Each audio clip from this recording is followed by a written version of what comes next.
folks. It's been a long time since I've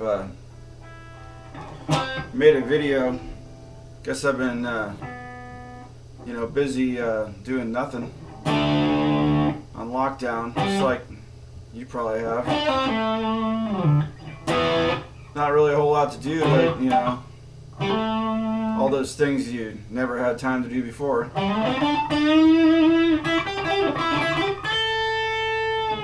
Not sure what you've been doing, but I've been keeping busy. For me, the whole lockdown thing really, isn't much of a change from what I usually do, because I tend to spend a lot of time in solitude doing my art and my music, and that kind of stuff requires being alone, and I operate pretty well when I'm by myself. I know a lot of people are social animals that got to get out there and hang with the bros or whatever. Sometimes I got to do the same thing. I actually didn't realize how much I need to be social until all this, but for the most part it hasn't been that big a deal. I just miss going out to shows. I miss playing shows, and I really want to play again, but I don't want to get anybody sick either, so I guess I'll wait it out. I haven't really written any new songs. That's the funny thing. A lot of people are like, man, I bet you've probably written 3 albums by now, and the truth is I haven't. But the good news is that I wrote like 3 albums worth of stuff like in the last year and a half. So man, I'm still just trying to teach everything to the band. We took like a month off when COVID first hit. When we were actually scared, and we thought everybody was going to die. We took some time off. We moved into a new practice location like right when COVID hit.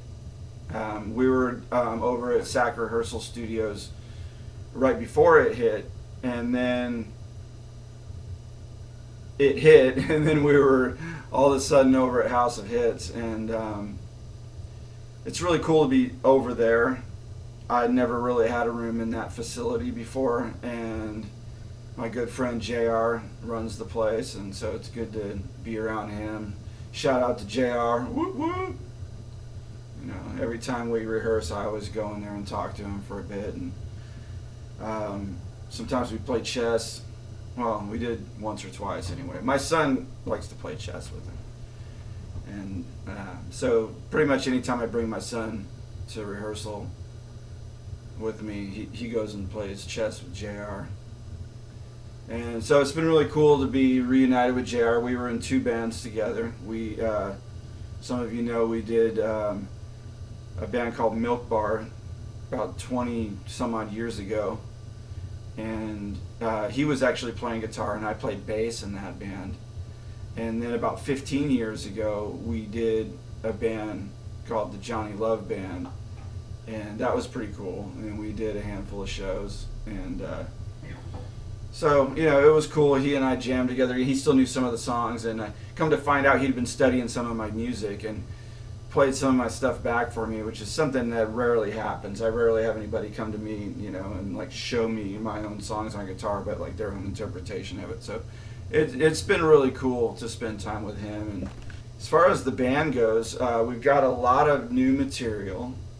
We got, since lockdown, since COVID hit, I've got some hair on my head now, which usually I don't have, and besides growing hair, what have we done? Actually, our drummer hasn't grown any hair. He manages his own hair. He's got I think he just bics it at home, which I'm a little bit jealous because I don't really bick my hair, so I've been, this is kind of a sign of the times right here, and what you're getting is a little bit of history, because this is, the COVID pompadour that I got going, and it makes all the hair loss a lot more obvious and noticeable. But it's okay. I've got a philosophy about hair loss, and maybe I'll go into that later. I guess I just wanted to talk about what we've got done and what I've been doing on lockdown. the band's been rehearsing. We've got like 25 new songs, and some of them are originals. Some of it is stuff that I had already recorded with Greg that we're starting to work on. I'm making really slow progress as far as actually recording some of the music, because I've got a lot of tracks done, like drum tracks, and really the only thing I've done as far as like instrumentation on some of these recordings is just like some basic guitar tracks and some bass guitar tracks in order to just like write some vocals so that I can really, it's just sort of like a utilitarian strategy of getting things ready for band rehearsal so that I can like have something to sing at practice. And so I'll get in and do like, I'll layer some vocal tracks, on a song, and then I'll have something to play at practice and sing at practice.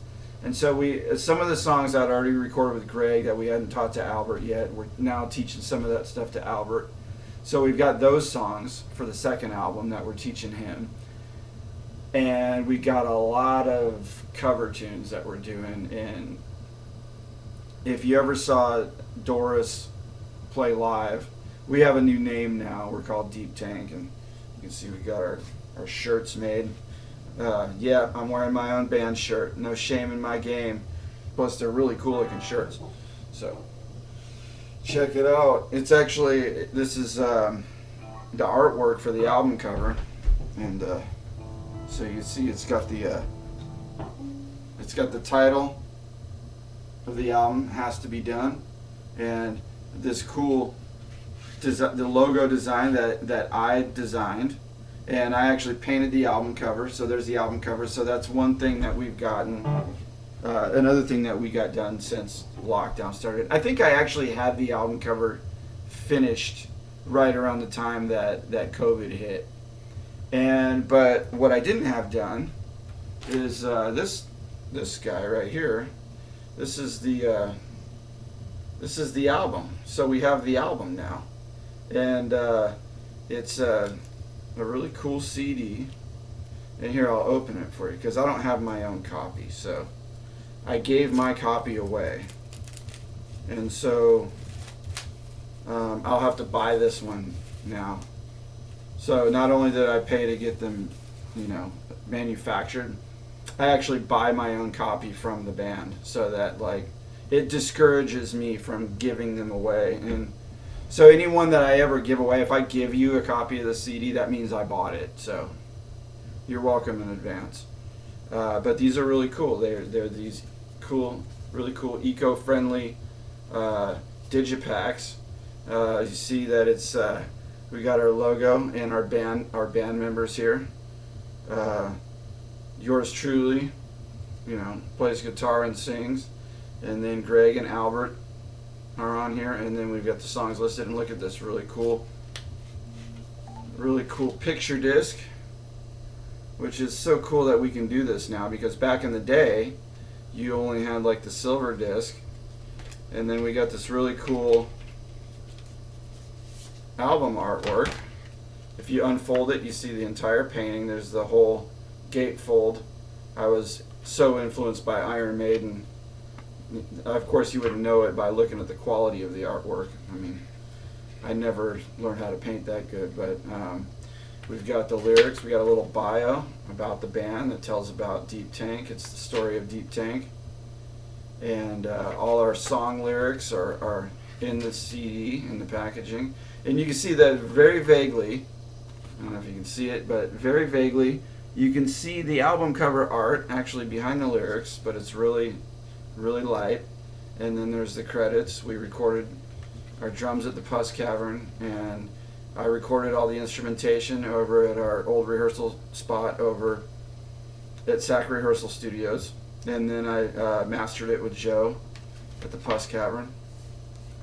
And yeah, so it came out really good. We're really proud of it, and it's the best and coolest thing that I've ever done musically. It's a complete product. It's got a barcode on it. I always wanted a CD with an actual barcode. I think I gotten to the point about 3 other times where I made my own album. I think I had one other one pressed by disc makers, which is where we got that done.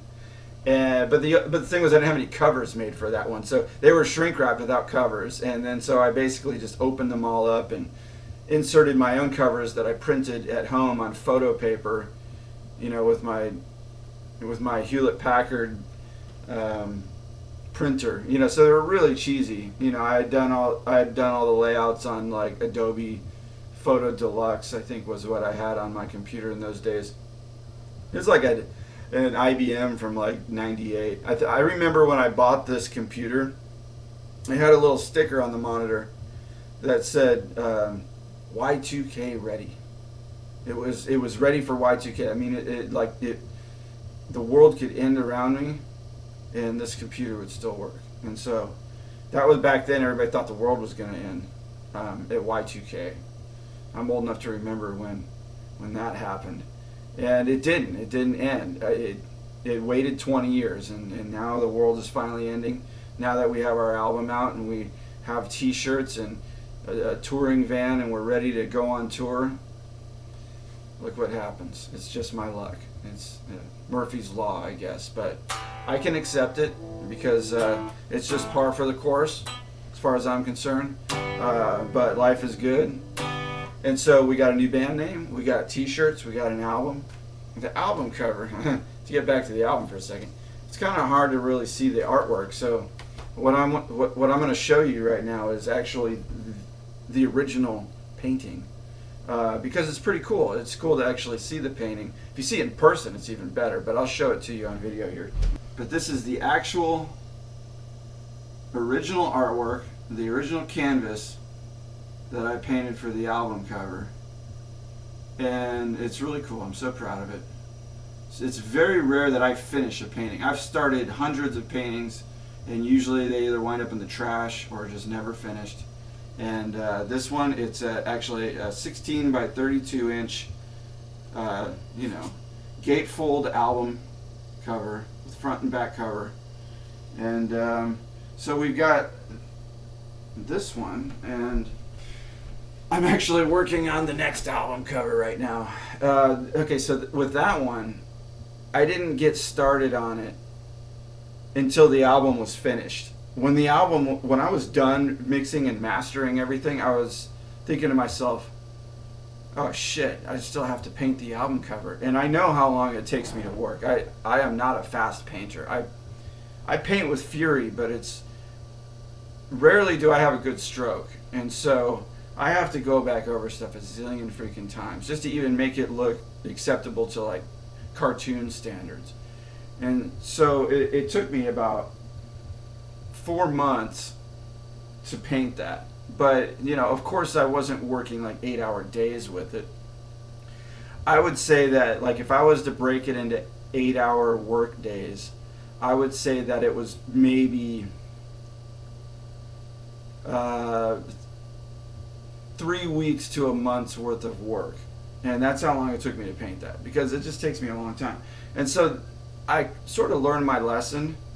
And so this time I'm kind of doing the opposite. I'm sort of working on a new painting that I'm going to use for the next album. But I also have gotten into the swing of creating T-shirts. And so I've got all these blank shirts ready to print, and I want to get this new picture done in time to have a new T-shirt with a fresh design. And I've posted some of the images on Facebook already, but I'm going to show you what I've got of this painting. So I'm kind of going out on a limb here because it's not finished, and my paintings do not look good when they're not finished.